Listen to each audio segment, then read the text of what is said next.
ओडिशा राज्य श्रमिक समवाय समिति लिमिटेड पक्षर खोलिला ग्रोसरी बजार। आज दिन में राशन सामग्री दरदाम वृद्धि को समवाय समिति पक्षर नहीं गरीब दिन मजुरिया और साधारण लोक मैंने बहु असुविधा सम्मुखीन होती दृष्टि रखी राज्य श्रमिक पक्षर रिहाती और सुलभ मूल्य राशन सामग्री खैरा ब्लक अंतर्गत कुरुंटा बजार में ग्रोसरी बजार उद्घाटन होती।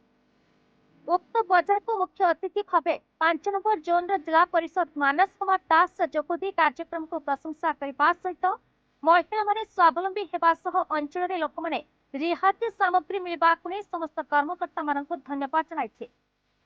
मुख्य वक्ता भाव राज्य श्रमिक संवाद समिति जिला मुख्य तापस रंजन दास, कुरुंटा सेवा संवाद समितिर सभापति मुकुंद नायक, संपादक बाजेन्द्र जेना, एमबीके ममता प्रधान, सांबादिक तपोधन बारिक जगती बजार उत्तरोत्तर कामना करते। अतिथि परिचय देते शाखा परिचालक मृत्युंजय संखुआ, प्रारंभिक सूचना देते ब्लॉक शाखा परिचालक मायाधर नायक समेत विभिन्न पंचायत पीओ एफपीओ प्रमुख जोग देते। आगामी दिन में कुरुंटा बजार में ओडिशा राज्य श्रमिक संवाद समिति लिमिटेड पक्षर सुलभ मूल्य ग्रोसरी सामग्री मिलवा नहीं समितिर कर्मकर्ता माने प्रकाश करते।